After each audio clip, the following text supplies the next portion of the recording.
Hello दोस्तों, welcome to math sprint. कैसे हैं भाई आप लोग? बताइए फटाफट। तो बढ़िया। चलिए, उम्मीद है कि आप लोग अच्छे होंगे। और आप लोग सॉरी, पिछले 2 दिन से वीडियो नहीं आ रही है। ठीक है, तो हमने पार्ट 1 पार्ट 2 कंप्लीट कर चुके हैं कंपाउंड इंटरेस्ट के, और आज पार्ट 3 है। और ये जो सेशन हमारा चल रहा है जीरो से टाइप वाइज। ठीक है, तो हमने पार्ट 1 पार्ट 2 में हमने टोटल 5 टाइप कंप्लीट कर चुके हैं। ठीक है, और ये जो हम पढ़ रहे हैं इस कंपाउंड इंटरेस्ट में जितने भी टाइप पढ़ रहे हैं सारे के सारे मोस्ट इंपॉर्टेंट है। काफ़ी ज़्यादा ये पेपर में रिपीट हो चुके हैं। ठीक है, और इन सारे टाइप को हम पूरी कोशिश कर रहे हैं कि बिल्कुल आसान तरीके से, जितना इजी हो सकता है उतने इजी से मैं आप लोगों को बताने की कोशिश कर रहा हूँ। ठीक है, तो चलिए आज के टाइप की तरफ मूव करते हैं। और जो भी भाई अगर इस चैनल पर नए हैं तो प्लीज़ इस चैनल को सब्सक्राइब कर लें, लाइक करें और शेयर करें, क्योंकि ये जो चैनल है आप लोगों के लिए बहुत ज़्यादा इंपॉर्टेंट हो सकती है। ठीक है, तो चलिए, तो आज का जो टाइप है टाइप 6। ठीक है, देखिए हमने पार्ट 1 में और पार्ट 2 में, एक सेकेंड कलर चेंज करता हूँ। ठीक है, तो पार्ट 1 और पार्ट 2 हमने इन 2 पार्ट में टाइप 1 से लेके टाइप 5 तक हमने कवर कर लिया। ठीक है, और 5 टाइप कवर किए 2 वीडियो में, क्योंकि हमने फिर प्रैक्टिस भी किया है उन क्वेश्चंस के अकॉर्डिंग। ठीक है, तो चलिए, तो आज के जो टाइप है टाइप 6 है। तो करिए क्वेश्चंस। यदि कोई धन चक्रवृद्धि ब्याज पे 6 वर्षों में अपने आप के 4 गुना हो जाती है, तो धन अपने आप के 64 गुना कितने वर्षों में हो जाएगी? देखिए, इस तरह के क्वेश्चंस को, इस तरह के टाइप को कैसे करेंगे। मान लीजिए आपके पास एक कोई धन है, वो 4 गुना हो जाती है। ठीक है, तो 1 से 4 होने में कितना समय लग रहा है भाई? तो 1 से 4 होने में 6 वर्ष का समय लग रहा है। ठीक है, मान लीजिए कोई धन 1 है, उसको 4 रुपये होने में 6 साल का समय लग रहा है। तो आपसे पूछ रहे हैं कि बताइए 64 गुना होने में कितना समय लगेगा। तो एक बात बताओ, देखो कि 64 4 का स्क्वायर है या क्यूब है? तो बोलेंगे कि 64 जो है 4 का क्यूब है। ठीक है, तो 4 का क्यूब कितना होता है भाई? 64 होता है। अब ध्यान रखिएगा, ये जो क्यूब है ना, इस क्यूब को ये जो समय दे रखा है ना 6 साल, इसमें गुना कर दीजिए। तो 6 साल, ये जो 4 के पावर 3 है 3, इससे गुना कर दीजिए। 6 3 18, आंसर हो जाएगा 18 वर्ष में। आगे बढ़ समझ में। अगर यहाँ पे 64 ना कोई और दे तो वापस इसका स्क्वायर देखिए या क्यूब देखिए, और जो पावर होगा ना, अगर क्यूब होगा तो उस क्यूब को जो टाइम दे रखा है, जो वर्ष दे रखा है, उससे गुना कर दीजिए, आंसर निकल जाएगा। आगे बढ़ समझ में। चलिए नेक्स्ट आगे बढ़ते हैं। नेक्स्ट क्वेश्चन की तरफ सेम है, कीजिए। यदि कोई धन चक्रवृद्धि ब्याज पर 7 वर्षों में अपने आप के 3 गुना हो जाता है, तो वह धन अपने आप के 81 गुना कितने वर्ष में हो जाएगा? देखिए सेम वही, कोई धन 1 रुपया है, वो 3 रुपया हो जाता है, यानी 3 गुना हो जाता है। 1 से 3 हो जाता है, यानी अपने आप के 3 गुना हो जाता है। तो 3 गुना होने में कितने साल का समय लेता है? तो 3 गुना होने के लिए 7 साल का समय लेता है। ठीक है भाई, 7 ईयर का समय लेता है। आपसे पूछा है बताइए 81 गुना होने में कितना समय लगेगा? तो आपको पता है 81 किसका? 81 जो होता है 3 का स्क्वायर होता है या क्यूब होता है, क्या होता है? तो चेक करो, 3 3 का 9, 9 3 27, 27 3 81, यानी 3 को 4 बार लिखने पे 81 आ रहा है। आ रहा है ना? तो यानी जो ये 81 है, इस 3 का कितना गुना है भाई? ये जो 81 है वो 3 का कितना गुना भाई? तो 3 का 4 गुना है। और मैंने पिछले वीडियो में बताया था, जो स्क्वायर होगा, क्यूब होगा, चाहे जितना भी पावर होगा, उस पावर को जो समय दे रखा है इस समय से मल्टीप्लाई कर दीजिए। तो 7 इंटू में 3, यानी कितना होगा? 21 ईयर। आगे समझ में, यानी 81 गुना 21 सालों में हो जाएगा, यानी यही धन 81 गुना 21 साल में हो जाएगा। आगे बात समझ में आप लोगों को, ठीक है, आगे बढ़े। चलिए नेक्स्ट अगले क्वेश्चन की तरफ, सेम क्वेश्चन है, बस इसमें थोड़ा सा हल्का सा डिफरेंस है। यदि कोई धन 3 साल में अपने आप का 27 गुना हो जाता है, तो वही धन अपने आप के 128 गुना कितने वर्ष में हो जाएगा? तो आप लोग देख रहे हो कि ये स्क्वायर, ये जो 128 है, किसी का पावर हो सकता है क्या? हो सकता है। तो पहले आते हैं मेन क्वेश्चन की तरफ। कोई धन है, ठीक है, अपने आप का 27 गुना हो जाता है 3 साल में। तो मान लीजिए सेम प्रोसेस होगा, मान लीजिए हमारे पास 1 रुपया कोई धन है, वो 27 गुना हो जाता है कितने साल में भाई? तो ये 3 साल में 27 गुना हो जाता है, ठीक है। अब एक बात बताइए, आपको कुछ दिख रहा है? ये तो बहुत लंबा है, 1 से 27। तो जब ऐसा क्वेश्चन आ जाएगा ना, तो क्या कीजिएगा, जितना वर्ष लगेगा ना, जैसे 3 वर्ष है, तो यहाँ पे इसका क्यूब निकाल दीजिएगा, इसका क्यूब निकाल दीजिएगा ताकि वो आसान हो जाएगा। तो 1 का क्यूब 1 होता है, और 27 का क्यूब कितना होता है भाई? 3 होता है। अब आ गया समझ में, यानी 1 साल, यानी 1 से 3 होने में कितने साल का समय लगता है? तो भाई 1 साल का समय लगता है, 1 साल का समय लगता है 1 से 3 होने में, क्योंकि यहाँ से 1 से 27 होने में 3 साल का समय लगता है। तो हमने इसी में से 1 साल का निकाले कि भाई 1 से 3 होने में कितने साल समय लगता है? तो 1 साल का समय लगता है। आगे समझ में, अब ध्यान सुनिएगा, 128 गुना 128 गुना, बताइए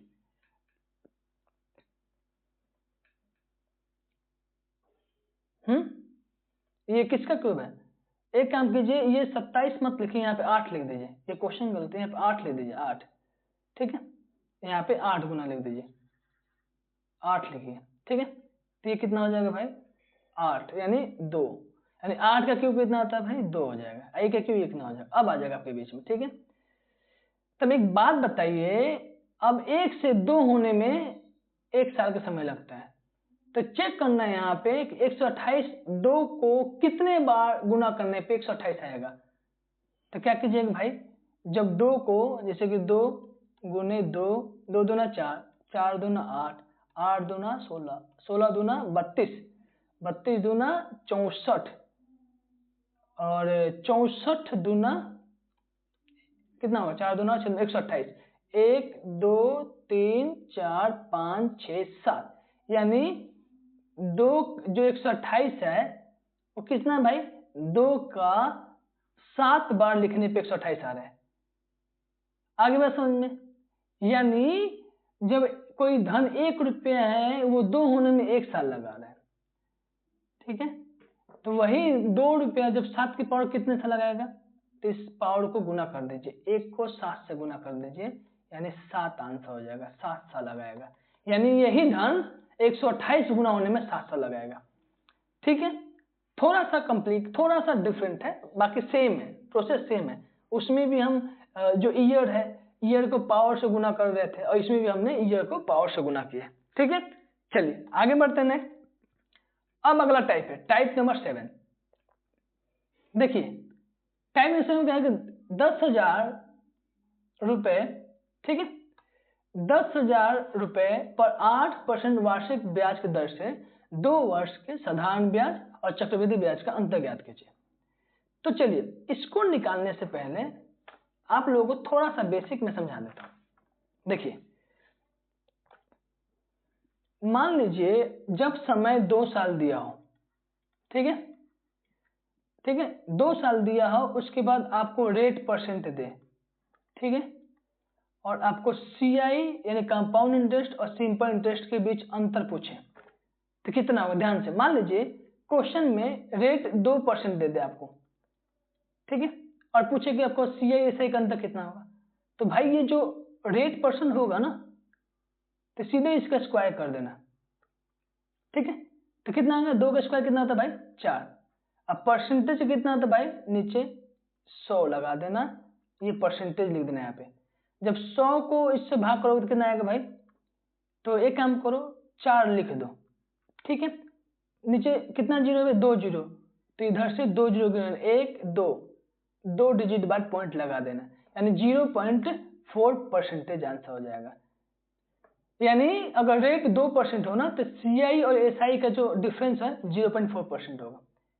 अगर मान लीजिए आपके पास 3% दे दे तो क्या कितना होगा भाई, वापस से 3 का स्क्वायर कर दीजिए, कितना होगा 3 का स्क्वायर 9, 9 को 100 से डिवाइड कर दीजिए, तो 9 के बाद देखो जितना जीरो होगा ना ऊपर उतने डिजिट बाद पॉइंट लग जाएगा, तो नीचे 2 जीरो है, ऊपर भी 2 डिजिट बाद पॉइंट लगेगा, तो एक तो मान लीजिए कि 9 एक डिजिट हो जाएगा, इसके आगे एक जीरो लगा देंगे तो कितना हो जाएगा, 2 डिजिट हो जाएगा, ठीक है। तो 2 डिजिट के बाद पॉइंट लगाएंगे, यानी 0.9% हमारा आंसर हो जाएगा। ये CI SI के अंतर निकल रहा है। अगर मान लीजिए आपको दे दे 4%, और समय तो 2 साल ही रहेगा भाई, और फिर आपसे पूछे कि बताइए CI और SI का अंतर कितना होगा, सेम करना है आपको, इनका स्क्वायर कर देना है, 4 के रेट का स्क्वायर कर देना है, यानी 4 के स्क्वायर कितना होगा भाई 16, वापस से 100 से डिवाइड करना है, अब परसेंटेज का परसेंटेज लिखना है, ठीक है। देखो नीचे कितना है भाई 0 2 जीरो है, यानी ऊपर भी 2 डिजिट बाद पॉइंट लगाएंगे, यानी क्या लिखना है यहाँ पे 16, तो नीचे 2 जीरो है यानी 2 डिजिट है, तो ऊपर भी 1 2, 2 डिजिट बाद पॉइंट लगेगा, यानी 0.16%। मान लीजिए 5% है, तो 5% का रेट दे रखा है, और CI और SI का अंतर निकालना, तो क्या करना है, सेम करना है, इन दोनों का स्क्वायर कर दीजिए, 5 का स्क्वायर कर दीजिए, कितना आएगा 5 का स्क्वायर आएगा 25, 100 से डिवाइड कर दीजिए, परसेंटेज का 100 कर दीजिए, ठीक है। वापस इसको डिवाइड करके कितना आएगा भाई, 2 डिजिट का पॉइंट लगा दीजिए, 25 तो खुद ही 2 डिजिट है, ये 1 डिजिट है, ये 2 डिजिट है, 2 डिजिट बाद यहाँ पॉइंट लगा दीजिए, तो 0.25% आ जाएगा, ठीक है। तो जब भी समय 2 साल दे रखा हो और आपका कोई भी रेट परसेंटेज दे दिया हो क्वेश्चन में, और फिर आपसे पूछे बताइए CI और SI का अंतर कितना होगा, यानी डिफरेंस कितना होगा, तो हम इस तरीके से CI SI का अंतर निकालेंगे। आगे बात समझ में, तो चलिए इसी बेस पे हमारा ये जो टाइप नंबर 7 है इसी बेस पे है, चलिए निकालिए। तो 10,000 रुपये 8% वार्षिक ब्याज की दर से 2 वर्ष में साधारण ब्याज और चक्रवृद्धि ब्याज का अंतर निकाले। मैंने बताया था ना, रेट परसेंटेज समय दे दिया है भाई आपको, टाइम दे दिया है 2 साल, और रेट भी दे दिया है आपको, रेट दे दिया है 8%, और आपको CI और SI का अंतर पूछा है कितना होगा, तो नहीं निकल सकता है, निकल सकता है, इसका स्क्वायर कर दीजिए, 8 का स्क्वायर कर दीजिए, तो 8 का स्क्वायर कर दीजिए, कितना आएगा भाई 64, और 100 से भाग कर दीजिए इसको। आगे बात समझ में, आप परसेंटेज लिख दीजिए, तो कितना हो जाएगा, जब इससे डिवाइड हो जाएगा तो कितना होगा 0.64% हो जाएगा। आगे बात समझ, अब ध्यान सुनिए, हमारे पास कितना धन रखा है 1000, तो यहां लिखिए 1000, 1000 का 0.64% निकालिए, ठीक है। एक काम करो, पॉइंट हटेगा तो 2 डिजिट पर नीचे 2 जीरो आ जाएगा, अब परसेंटेज का नीचे 100 आता है, आगे बात समझ में, ठीक है। अब देखिए इधर कटेगा 2 जीरो से 2 जीरो कैंसिल हो जाएगा, 1 जीरो से 1 जीरो कैंसिल हो जाएगा, कितना आ गया भाई हमारा 64/10। जब 64 को 10 से भाग करेंगे तो क्या नीचे कितना जीरो है, 1 जीरो है, तो ऊपर 1 डिजिट बाद, यानी यहाँ पे बीच में 1 डिजिट बाद, यानी 6 के बाद पॉइंट लगा दो, यानी 6.4 रुपीज आंसर हो जाएगा। तो टाइप 7 में इस तरीके क्वेश्चन पूछा जाएगा, और आपको बिल्कुल ऐसे ही करना है, ठीक है। आगे समझ में आप लोगों को, चलिए तो सेम इसी पे एक और क्वेश्चन ले लेते हैं, करिए। 3000 रुपए पे 6% वार्षिक ब्याज की दर से 2 वर्षों के साधारण ब्याज और चक्रवृद्धि ब्याज का अंतर निकाल दीजिए, सेम निकालना है। देखो आपसे पूछा है ना साधारण ब्याज और चक्रवृद्धि ब्याज, यानी CI और SI का अंतर पूछ रहे हैं, तो कैसे निकालते हैं, जो रेट होता है ना भाई उसको स्क्वायर करते हैं, 100 से भाग कर देते हैं, ठीक है। तो चलिए टाइम दे रखा है भाई 2 साल, रेट परसेंटेज रखें भाई 6%, तो CI/SI का अंतर कितना होता है भाई, तो इसे 6 का स्क्वायर कर दीजिए, कितना होगा 6 का स्क्वायर 36 और 100 से डिवाइड कर दीजिए, नीचे 2 डिजिट है तो ऊपर भी 2 डिजिट बाद पॉइंट लगा दीजिए 0.36, ये पहला डिजिट और ये दूसरा डिजिट हो जाएगा, ठीक है। अब परसेंटेज का परसेंटेज निकाल लीजिए, तो कितना है भाई 0.36%, ये आंसर नहीं है, नहीं ये आंसर नहीं है, जो अमाउंट दिया है ना उस अमाउंट को इतना परसेंट निकालेंगे। जैसे पहला अमाउंट कितना दिया भाई 3000 अमाउंट दिया है, तो 3000 का 0.36% निकालेंगे, ठीक है। तो जब ये पॉइंट हटेगा तो नीचे 2 जीरो आ जाएगा, ठीक है, हो गया पॉइंट का काम। अब परसेंटेज का नीचे भी 2 जीरो लगाएंगे, अब इसको कट कर दो, 2 जीरो से 2 जीरो कैंसिल हो जाएगा और यहां से 1 जीरो से 1 जीरो कैंसिल हो जाएगा, ठीक है। अब ऊपर वाले गुना कर दीजिए, कितना आएगा भाई, तो 36 को 3 से गुना कीजिए और फिर इसको 10 से भाग कर दीजिए, तो कितना आएगा 36 18, 3 को 6 से गुना कर 36 18 का 8 से लेकर 3 3 9 1 10, 108 आ रहा है, 108 को 10 से भाग कीजिए, तो नीचे 1 जीरो है तो ऊपर भी 1 डिजिट बाद पॉइंट लग जाएगा, मतलब 8 के बाद पॉइंट लग जाएगा, मतलब यहाँ पे पॉइंट लग जाएगा, तो कितना है भाई 10.8 रुपीज आंसर हो जाएगा हमारा। आगे बात समझ में, यानी 3000 रुपये 6% वार्षिक ब्याज की दर से 2 वर्ष के बाद साधारण और चक्रवृद्धि ब्याज का जो अंतर है 10.8 रुपये हो जाएगा। आगे बात समझ में, ठीक है, चलिए आगे बढ़े, चलिए नेक्स्ट आगे बढ़ते हैं।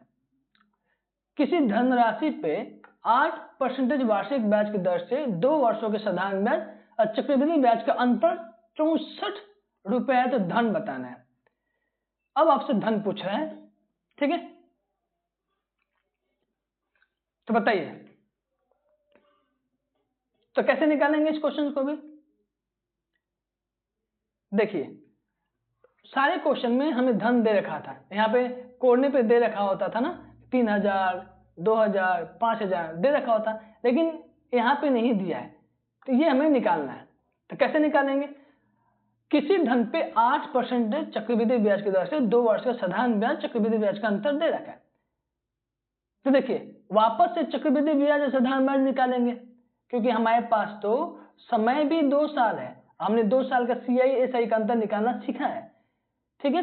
रेट परसेंटेज हमारे पास भी दे रखा है 8%, तो इसका CI/SI अंतर कैसे निकालेंगे, तो वापस इस 8 का स्क्वायर कर दीजिए, तो कितना होगा 8 का स्क्वायर 64, 64 को 100 से भाग कर दीजिए, 1 2 डिजिट है तो ऊपर भी 1 2 डिजिट बत यानी यहाँ पे यानी 0.64% हमारा आ जाएगा। क्या आएगा भाई, ये CI और SI का जो डिफरेंस आएगा 0.64% आ जाएगा। आगे बात समझ में, हमें वो धन नहीं पता है, तो जब धन नहीं पता है तो धन को हम P लिख सकते हैं, प्रिंसिपल, ठीक है। तो हमें प्रिंसिपल नहीं पता है,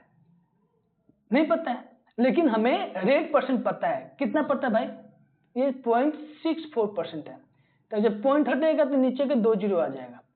अब परसेंटेज का यहाँ पे 2 जीरो लिख दो, ठीक है, इज इक्वल टू CI और SI का डिफरेंस कितना दिया है 64 दिया है ना भाई 64, CI और SI का जो डिफरेंस है ये क्वेश्चन में 64 दिया है, तो हम यहाँ पे 64 लिख देंगे, ठीक है। अब देखिए कितना आ गया भाई हमारे पास, तो 64 है, तो P नहीं पता है धन, 64 बटे में 2 जीरो इधर का 2 जीरो इधर का इक्वल टू में 64 हो जाएगा, तो ऊपर वाला 64 से ये बगल वाला 64 कट जाएगा, ठीक है, तो इधर तो 1 बच जाएगा ना भाई, ठीक है। तो P इक्वल टू में जब ये दोनों चारों जीरो जब इस 1 से गुना हो जाएंगे तो कितना होगा सेम जीरो उतर जाएगा, तो क्या होगा भाई डबल जीरो ये और फिर डबल जीरो ये, तो जो धन हमारा हो जाएगा 10,000 रुपया हो जाएगा। आगे बात समझ में, कोई डाउट, ठीक है। तो इस तरीके के क्वेश्चंस को हम ऐसे सॉल्व कर लेंगे, ठीक है। चलिए आगे बढ़ते हैं। नेक्स्ट क्वेश्चन सेम बिल्कुल उसी की तरह है, निकालिए फटाफट, इसमें भी धन निकालना है, ठीक है। जब हमारे पास क्या दे रखा है भाई, CI/SI का अंतर दे रखा है, तो पहले तो रेट भी सेम, देखो समय भी 2 साल है, रेट 5% है, तो CI/SI कितना निकलेगा भाई, CI/SI कैसे निकालेंगे, तो रेट है तो रेट के 2 गुना कर दो और बट्टे में 100 से भाग कर दो, तो 50/25 हो जाएगा, 25 को 100 से भाग करोगे कितना आएगा, नीचे 2 डिजिट है तो ऊपर भी 2 डिजिट पॉइंट लगा दो, यानी 25 के आगे लगा दो, यानी 0.25%। ये हमने CI/SI निकाला है, कितना है भाई 0.25%, लेकिन क्वेश्चन हमें कितना दिया है, 20 रुपये दिया है, तो हमें कोई धन नहीं पता है, ठीक है।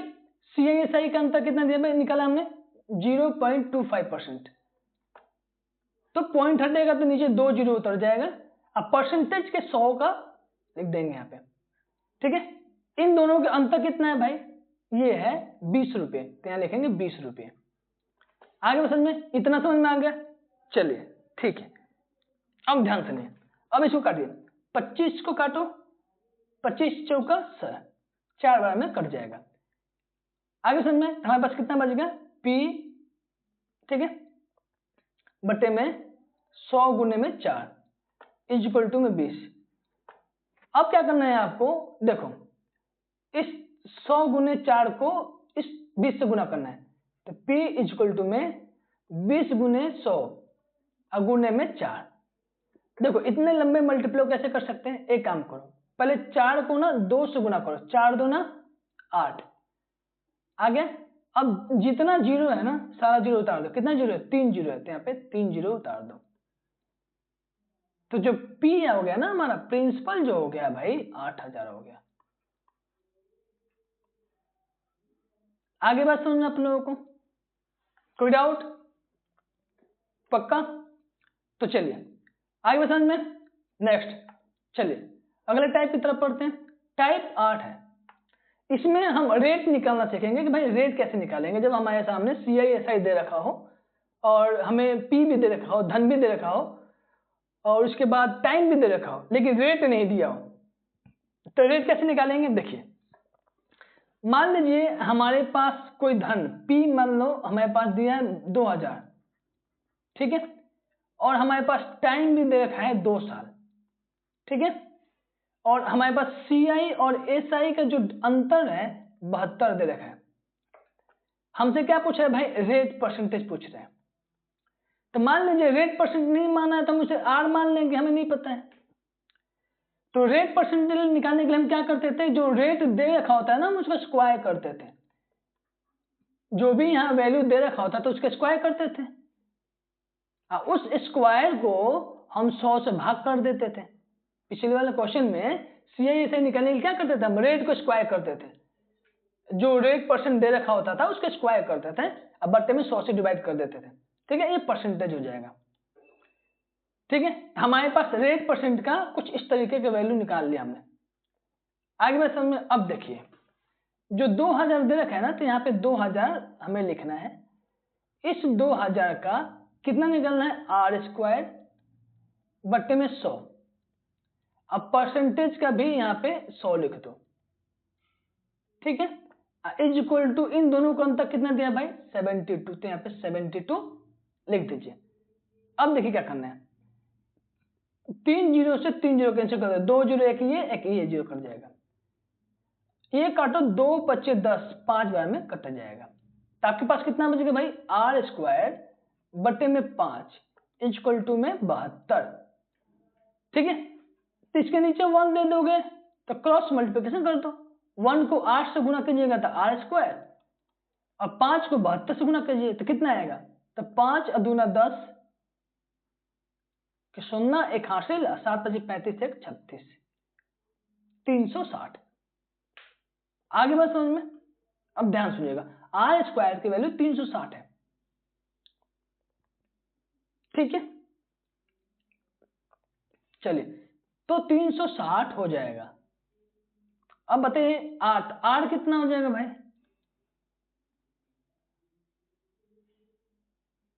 कुछ मिस्टेक कर रहे हैं क्या,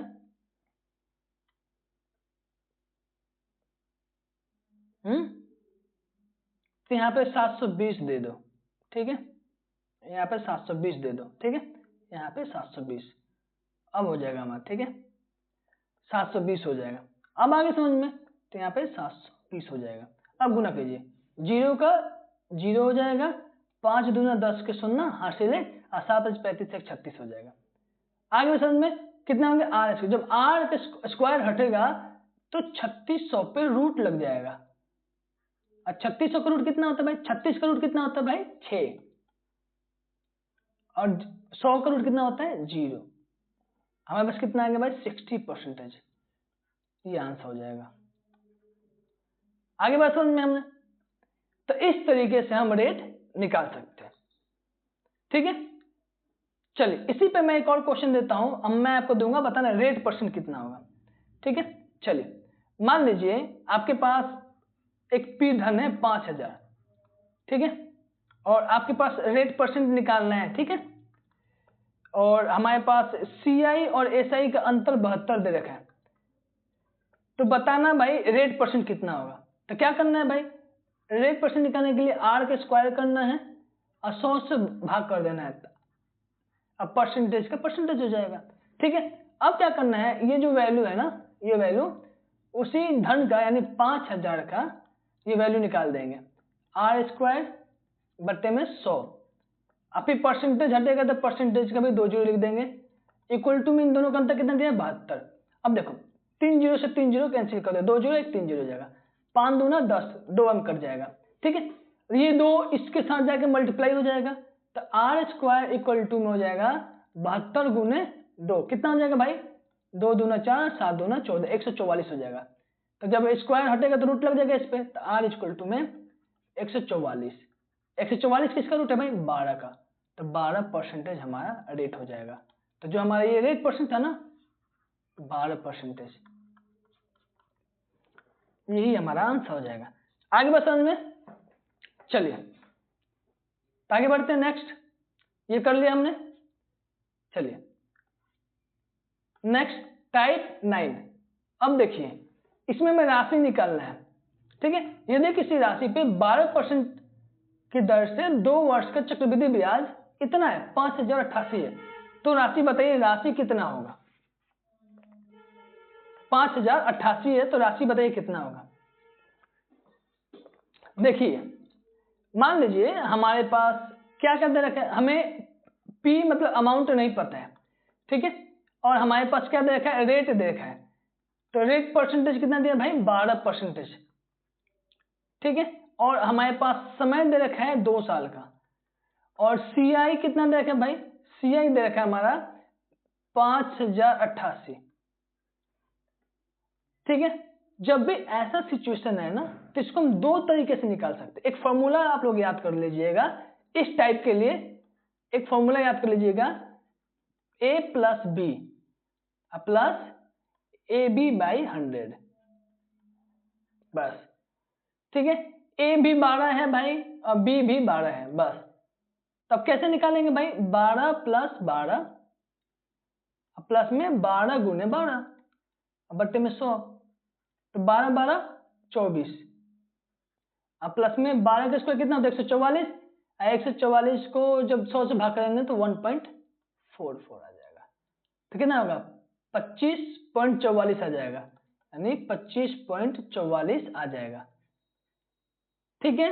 हमारे पास कितना आ गया भाई ये 25.44 आ गया। आगे बात समझ में, अब देखिए इसको याद रखिएगा 25.44, ठीक है। चलिए मैं इसको यहां से डिलीट कर रहा हूं, 25.44 आया था हमारा, ठीक है। कितना है भाई 25.44, हमें कोई धन नहीं पता था तो उसको पी लिखेंगे, और कितना निकाला था मैंने 25.44 था हमारा, पॉइंट हटाएंगे तो कितना होगा भाई 2 जीरो, वो जो 25.44 था वो परसेंटेज का था, ठीक है, तो परसेंटेज के 100 लिख देंगे, इन दोनों का अंतर कितना दिया है 5088। अब ध्यान सुनिएगा कितना होगा भाई ये P इंटू में 2544 बटे में इधर डबल जीरो इधर डबल जीरो इक्वल टू में 50 और 88। आपको पता है ये 2 बार में कट जाएगा, जब इसको 2 बार में कट जाएगा, ये 2 बार में, क्यों जब आप गुना करेंगे ना 25 को 44 से गुना करेंगे 2 से, 2 चौके 8, 2 चौके 8, 2 25 10 के 0, 1 हासिल यानी एक कैरी, 2 2 4 1 5, आ गया ना 50 88 यानी 2 कम जाएगा, बस हो गया आंसर। P इक्वल टू में ये 2 0 ये 2 0, जब इधर 2 से गुना करेंगे ना, 2 गुने में कितना 0 है, इधर के 2 0 है और फिर गुने में इधर के 2 0 है, काम खत्म हो गया। तो 2 लिखो यहाँ पे, टोटल कितना 0 है, 1 2 3 4, 20,000, ये हमारा आंसर हो जाएगा। तो राशि कितना होगा भाई, तो राशि हमारा हो जाएगा 20,000 रुपये, ये आंसर हो जाएगा। ठीक है, कोई डाउट, दिक्कत हो तो प्लीज कमेंट कर दीजिएगा, नेक्स्ट वीडियो में उसका हम सोल्यूशन बता देंगे आपको। ठीक है, चलिए आगे बढ़ते हैं नेक्स्ट। तो आज हम टोटल टाइप 9 तक पढ़े। ठीक है, टोटल जितने भी टाइप होंगे भाई मैं एक एक टाइप करके बता दूंगा आप लोगों को। कंपाउंड इंटरेस्ट के मैक्सिमम जितना टाइप हो सकता है मैं आपको इस कंपाउंड इंटरेस्ट जो 0 से एडवांस लेवल की जो सीरीज चल रहा है उसमें मैं आपको कवर करा दूंगा। ठीक है, एक बार सारे टाइप कंप्लीट करने के बाद आप कोई भी बुक उठा लीजिएगा और प्रैक्टिस कर लीजिएगा। 99.99% ऐसे क्वेश्चन होंगे जिनको आप सॉल्व कर सकते हैं। ठीक है, तो चलिए, अगर आपको ये वीडियो अच्छी लगती है तो please math sprint channel YouTube channel को सब्सक्राइब करें, लाइक करें और अपने दोस्तों को भी जितना हो सकता है शेयर करिए। ठीक है, और कमेंट भी करके बताइएगा कि आपको ये सेशन कैसा लग रहा है। ठीक है, तो चलिए, कमेंट करना ना भूलें और सब्सक्राइब करना भी ना भूलें भाई। ठीक है, जितना हो सकता है अपने दोस्तों को शेयर करो, स्टडी ग्रुप में डालो और उनसे आप बोलो कि प्लीज इस चैनल को सब्सक्राइब करें। ठीक है, तो चलिए मिलते हैं नेक्स्ट वीडियो में। कल का जो वीडियो होगा कंपाउंड इंटरेस्ट का पार्ट 4 होगा। ठीक है, ठीक है, उसमें हम आगे टाइप 9 के आगे पढ़ेंगे टाइप 10। ठीक है, टाइप 10 से आगे कंटिन्यू करेंगे। कल देखते हैं कल कितने टाइप को कवर कर लेते हैं। ठीक है, तो चलिए मिलते हैं ब्रेक के बाद, तब तक अपना ध्यान रखें, ख्याल रखें। जय हिंद, जय भारत।